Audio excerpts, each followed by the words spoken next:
A morte do lidador. Alexandre Herculano. Pajens, ou arreiem o meu ginete murzelo, e vós dai-me o meu lorigão de malha de ferro e a minha boa toledana. Senhores cavaleiros, hoje contam-se 95 anos que recebi o batismo, 80 que visto armas, 70 que sou cavaleiro, e quero celebrar tal dia fazendo uma entrada por terras da frontaria dos mouros. Isto dizia na sala de armas do castelo de Beja Gonçalo Mendes de Maia, a quem pelas muitas batalhas que pelejara e por seu valor indomável chamavam o Lidador. Afonso Henriques, depois do infeliz sucesso de Badajoz, e feitas pazes com El Rei Leão, o nomeara fronteiro da cidade de Beja, de pouco tempo conquistada aos mouros. Os 4 Viegas, filhos do bom velho Egas Muniz, estavam com ele, e outros muitos cavaleiros afamados, entre os quais Dom Ligel de Flandres e Men Muniz. Que a festa de vossos anos, senhor Gonçalo Mendes, será mais de mancebo cavaleiro que de capitão encanecido e prudente. Deu-vos el rei esta frontaria de Beja para bem haverdes de guardar. E não sei eu se arriscado é sair hoje à campanha. Dizem que os escutas, chegados ao romper d'alva, que o famoso Almoleimar corre por esses arredores com 10 vezes mais lanças do que todas as que estão encostadas nos lanceiros desta sala de armas. Voto a Cristo, atalhou o lidador, que não cria eu que o senhor rei me houvesse posto nesta torre de Beja para estar sentado à lareira da chaminé, como velha dona, a espreitar de quando em quando, por uma seteira, se cavaleiros mouros vinham correr até a Barbacã para lhe cerrar as portas e ladrar-lhes do cimo da torre da homenagem, como usam os vilãos. Quem achar que são duros demais os arneses dos infiéis, pode ficar-se aqui. Bendito, bendito! Exclamaram dando grandes risadas os cavaleiros mancebos. Por minha boa espada! Gritou Men Muniz atirando o guante ferrado às lajes do pavimento. Que mente pela gorja quem disser que eu ficarei aqui, havendo dentro de 10 léguas em redor lide com mouros. Senhor Gonçalo Mendes, podeis montar em vosso ginete e veremos qual das nossas lanças bate primeiro em adarga mourisca. A cavalo! A cavalo! Gritou outra vez a chusma com grande alarido. Dali a pouco, ouvia-se o retumbar dos sapatos de ferro de muitos cavaleiros descendo os degraus de mármore da torre de Beja, e passado alguns instantes, soava só o tropear dos cavalos, atravessando a ponte levadiça das fortificações exteriores, que davam para a banda da campanha, por onde costumava aparecer a mourisma. Era um dia do mês de julho, 2 horas depois da alvorada, e tudo estava em grande silêncio dentro da cerca de Beja. Batia o sol nas pedras esbranquiçadas dos muros e torres que a defendiam. Ao longe, pelas imensas campinas que avizinhavam o teso sobre que a povoação está assentada, viam-se ondear as searas maduras, cultivadas por mãos de agarenos para seus novos senhores cristãos. Regados por lágrimas de escravos tinham sido esses campos, quando formoso dia de inverno sulcou o ferro do arado. Por lágrimas de servos seriam outra vez umedecidos, quando no mês de julho a paveia cercada pela fouce pendesse sobre a mão do ceifeiro. Choro de amargura havia aí, como 5 séculos antes o houvera, então de cristãos conquistados, hoje de mouros vencidos. A cruz ateava-se outra vez sobre o crescente quebrado, os corucheus das mesquitas convertiam-se em campanários de sés, e a voz do almoadem trocava-se por toada de sinos que chamavam a oração entendida por Deus. Era esta a resposta dada pela raça goda aos filhos da África e do Oriente, que diziam mostrando os alfanjes: é nossa terra de Espanha. O dito árabe foi desmentido, mas a resposta gastou 8 séculos a escrever-se. Pelayo entalhou com a espada a primeira palavra dela nos cerros das Astúrias. A última gravaram-na Fernando e Isabel, com os pelouros de suas bambardes, nos panos das muralhas da formosa Granada. E essa escritura, estampada em alcantins de montanhas, em campos de batalha, nos portais e torres dos templos, nos bancos dos muros das cidades e castelos, acrescentou-o no fim a mão da providência, assim para todo sempre. Nessa luta de 20 gerações andavam lidando agentes do Alentejo. O servo mouro olhava todos os dias para o horizonte, onde se enxergavam as serranias do Algarve. De lá esperava ele salvação ou ao menos vingança. Ao menos um dia de combate e corpos de cristãos estirados na veiga para o pasto dos Açores bravios. A vista do sangue enxugava-lhes por algumas horas as lágrimas, embora as aves de rapina tivessem também abundante seiva de cadáveres de seus irmãos. E este ameno dia de julho devia ser um desses dias, porque suspirava o servo ismaelita. Ao Moleimar descera com os seus cavaleiros às campinas de Beja. Pelas horas mortas da noite, viam-se as almenaras das suas talaias nos píncaros das serras remotas, semelhantes às luzinhas que em descampados e tremedais acendem as bruxas em noites de seus folguedos. Bem longe estavam as almenaras, mas bem perto sentiam os escutas o resfolegar e o tropear dos cavalos, e o ranger das folhas secas e o tinir a espaços de alfange batendo em ferro de caneleira ou de cochote. Ao romper d'alva, os cavaleiros do lidador saíam mais de 2 tiros de besta além das muralhas de Beja. Tudo, porém, estava em silêncio, e só aqui e ali as searas calcadas davam rebate de que por que aqueles sítios tinham vagueado almolgaures mouros, como o leão do deserto rodeia, pelo quarto de Modorra, as habitações dos pastores além das encostas do Atlas.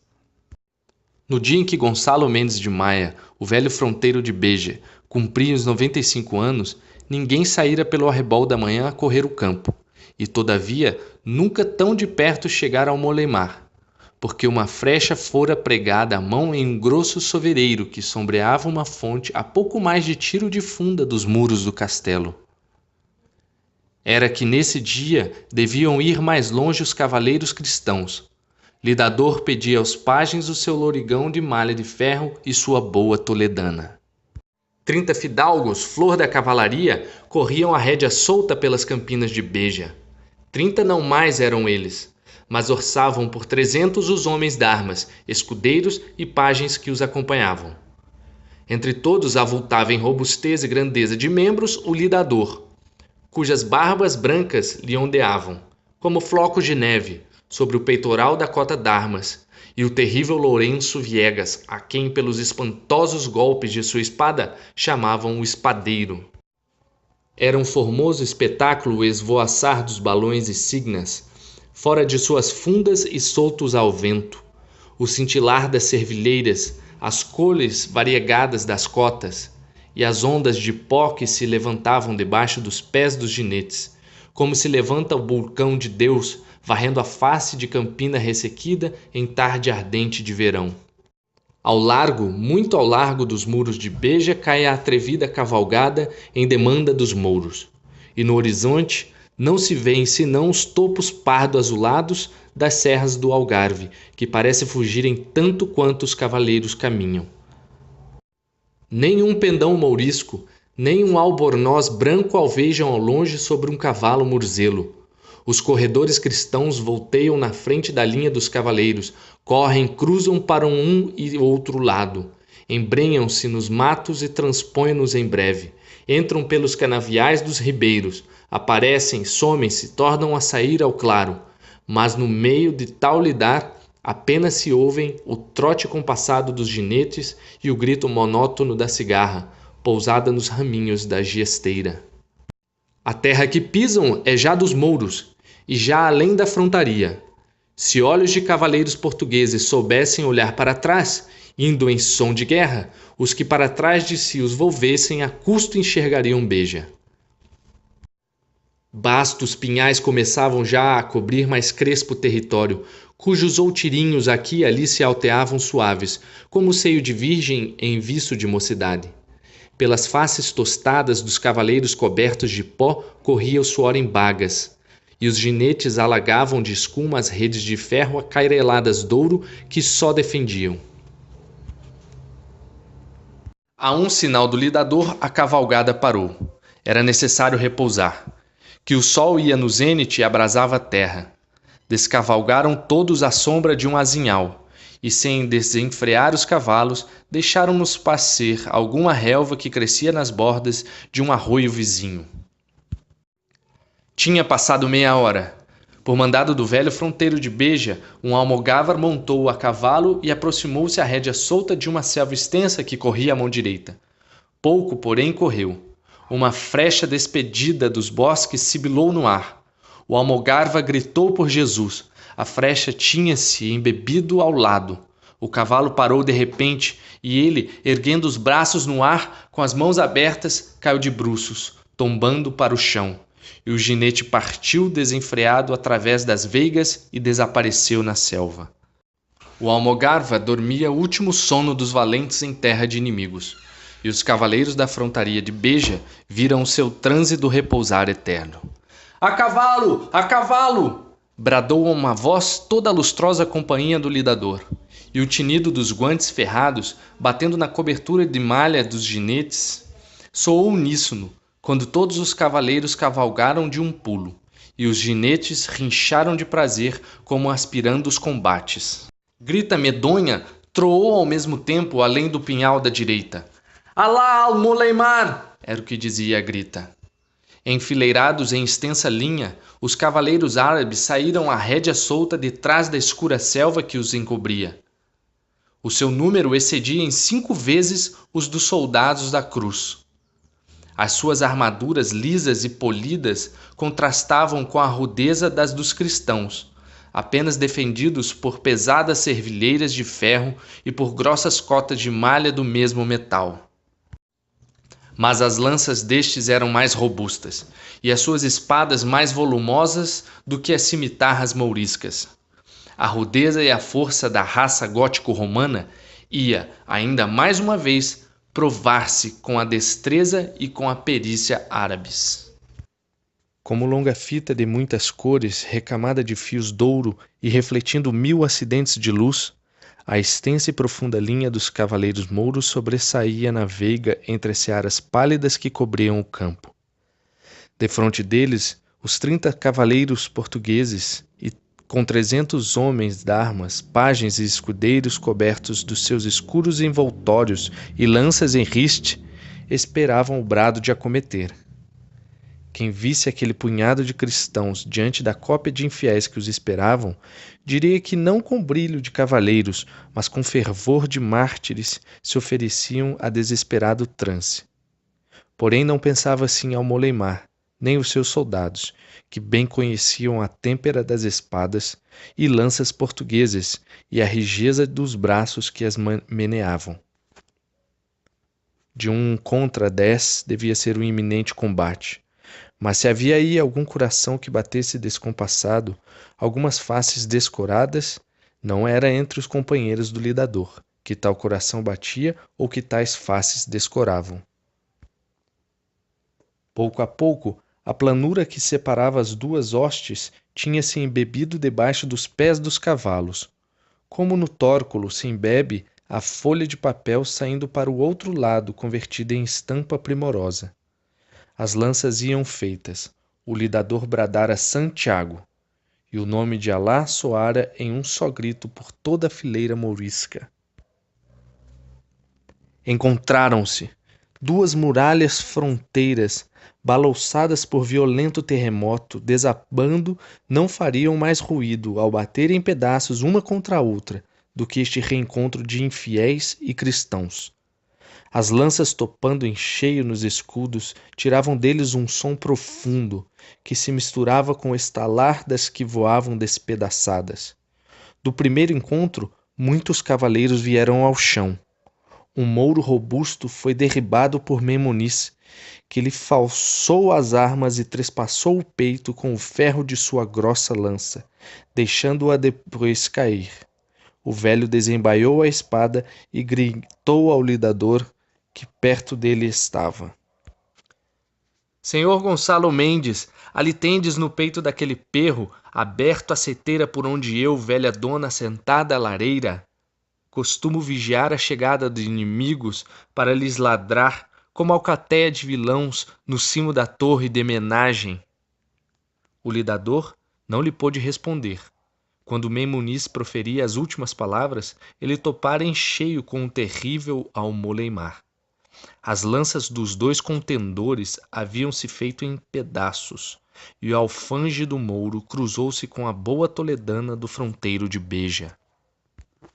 Como duas torres de 7 séculos, cujo cimento o tempo petrificou, os dois capitães inimigos estavam um defronte do outro, firmes em seus possantes cavalos. As faces pálidas e enrugadas do lidador tinham ganhado a imobilidade que dá, nos grandes perigos, o hábito de os afrontar. Mas no rosto de Almoleimar divisavam-se todos os sinais de um valor colérico e impetuoso. Cerrando os dentes com força, descarregou um golpe tremendo sobre o seu adversário. O lidador recebeu-o no escudo, onde o alfange se embebedou inteiro, e procurou ferir Almoleimar entre o fraldão e a couraça. Mas a pancada falhou e a espada desceu faiscando pelo coxote do Mouro, que já desencravava o alfange. Tal foi a primeira saudação dos dois cavaleiros inimigos. Brando é teu escudo, velho infiel, mas bem temperado é o metal do meu arnês. Veremos agora se na tua touca de ferro se embotam os fios deste alfange. Isto disse Almoleimar, dando uma risada, e a cimitarra bateu no fundo do vale Penedo, desconforme desprendido do píncaro da montanha. O fronteiro vacilou, deu um gemido, e os braços ficaram-lhe pendentes. A espada ter-lhe-ia caído da mão se não estivesse presa ao punho do cavaleiro por uma cadeia de ferro. O ginete, sentindo as rédeas frouxas, fugiu um bom pedaço pela campanha, a todo galope.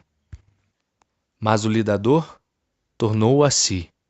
Uma forte sofreada avisou o ginete de que o seu senhor não morrera. A rédea solta, lá volta o fronteiro de Beja.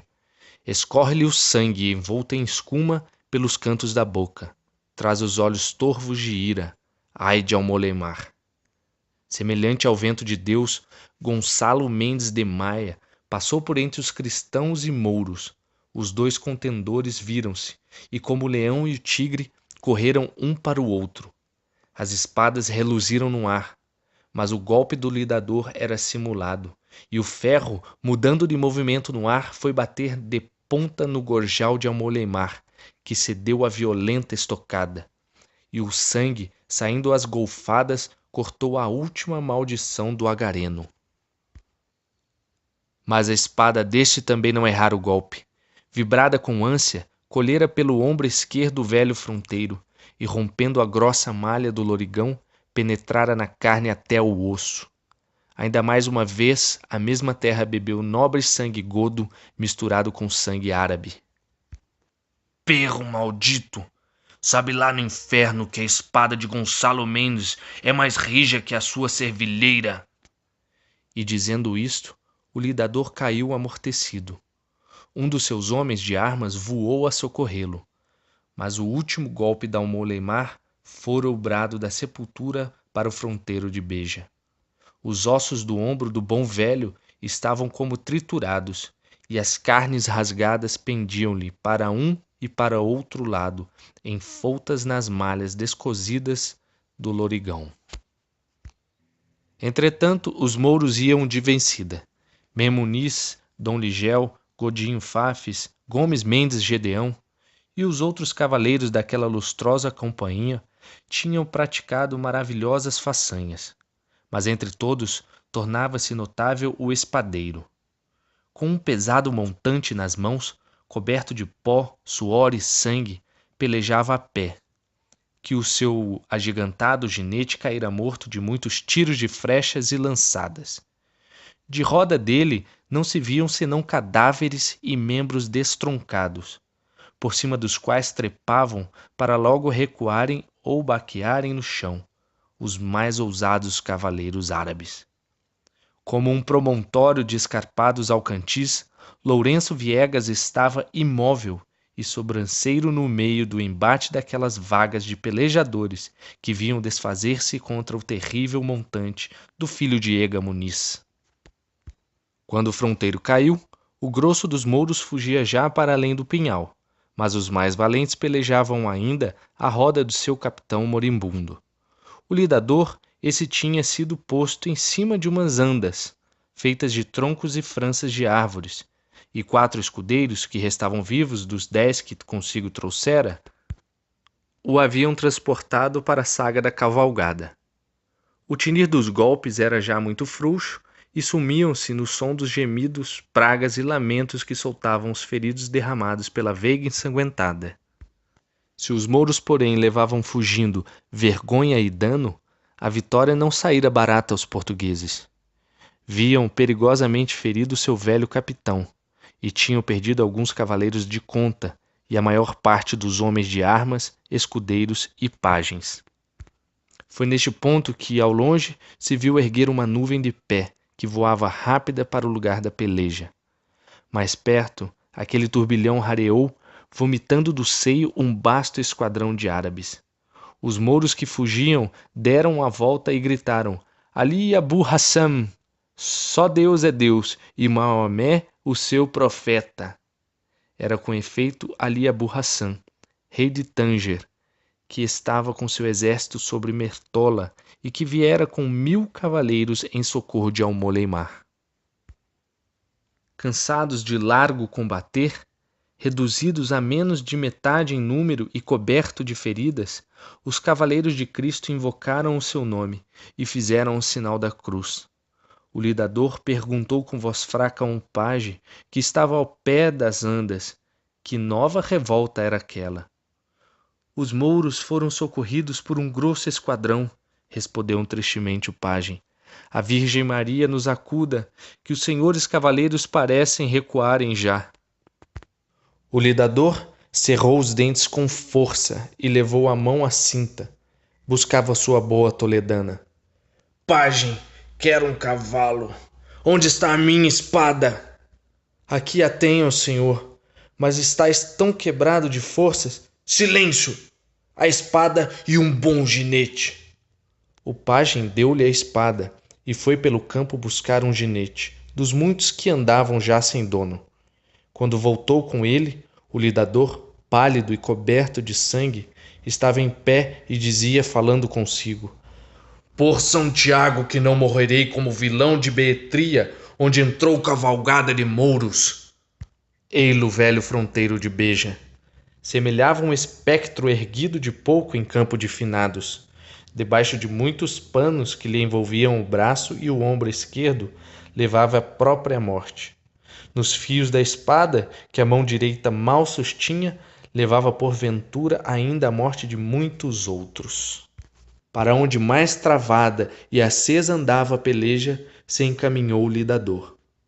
Os cristãos afrouxavam diante daquela multidão de infiéis, entre os quais mal se enxergavam as cruzes vermelhas pintadas nas cimeiras dos portugueses. 2 cavaleiros, porém, com vulto feroz, os olhos turvados de cólera e as armaduras crivadas de golpes, sustinham todo o peso da batalha. Eram estes o espadeiro e Muniz. Quando o fronteiro assim os viu oferecidos a certa morte, algumas lágrimas lhe caíram pelas faces e, esporeando o ginete, com a espada erguida, abriu caminho por entre infiéis e cristãos e chegou aonde os 2, cada um com seu montante nas mãos, faziam larga praça no meio dos inimigos. Bem-vindo, Gonçalo Mendes, disse Muniz. Quisestes assistir conosco a esta festa de morte? Vergonha era de feito que estivesses fazendo teu passamento com todo o repouso deitado lá na saga, enquanto eu, velha dona, espreito os mouros com meu sobrinho junto desta lareira. Implacáveis sois vós outros, cavaleiros de Ribadouro, respondeu o lidador em voz sumida, que não perdoais uma palavra sem malícia. Lembra-te, Muniz, de que bem depressa estaremos todos diante do justo juiz. Velhos sois, bem o mostrais, acudiu o espadeiro. Não cureis de vãs porfias, mas de morrer como valentes. Demos nesses perros que não ousam chegar-se a nós. Avante e Santiago! Avante e Santiago! Responderam Gonçalo Mendes e Mem Muniz, e os 3 cavaleiros deram rijamente nos mouros.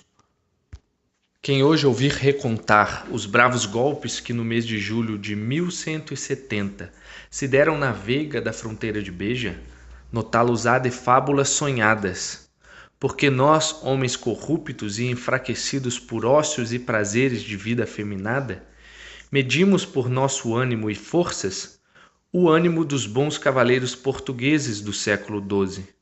E todavia, esses golpes ainda soam, através das eras, nas tradições e crônicas, tanto cristãs como agarenas.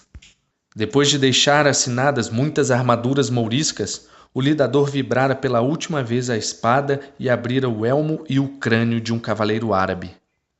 O violento abalo que experimentou lhe fez rebentar em torrentes o sangue da ferida que recebera das mãos de Almolemar, e cerrando os olhos caiu morto ao pé do espadeiro, de Mem Muniz e de Afonso Hermigues de Baião, que com eles se ajuntara. Repousou finalmente Gonçalo Mendes da Maia, de 80 anos de combates. Já a este tempo, cristãos e mouros se haviam descido dos cavalos e pelejavam a pé. Traziam-se assim à vontade, e recrescia a crueza da batalha. Entre os cavaleiros de Beja espalhou-se logo a nova da morte de seu capitão, e não houve ali olhos que ficassem enxutos. O despeito do próprio Mem Muniz deu lugar à dor, e o velho de Ribadouro exclamou entre soluços: Gonçalo Mendes, és morto! Nós todos quantos aqui somos, não tardará que te sigamos, mas ao menos nem tu nem nós ficaremos sem vingança. Vingança! Bradou o espadeiro com voz rouca e rangendo os dentes.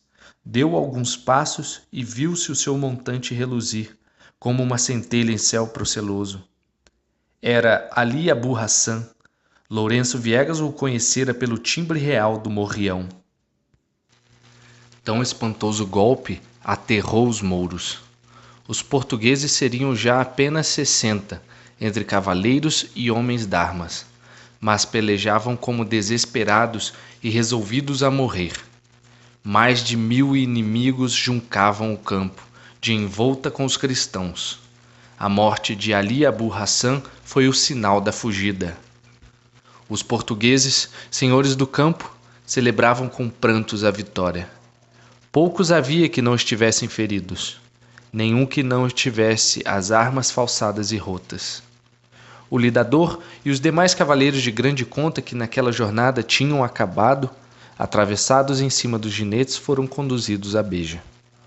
Após aquele tristíssimo préstito, iam os cavaleiros a passo lento, e um sacerdote templário que fora na cavalgada, com a espada cheia de sangue metida na bainha, salmodeava em voz baixa aquelas palavras do livro da sabedoria. Iustoro autem anima in manu Dei sunt, et non tangent illos tormentum mortis. Mas as almas dos justos estão na mão de Deus, e nenhum tormento da morte os tocará.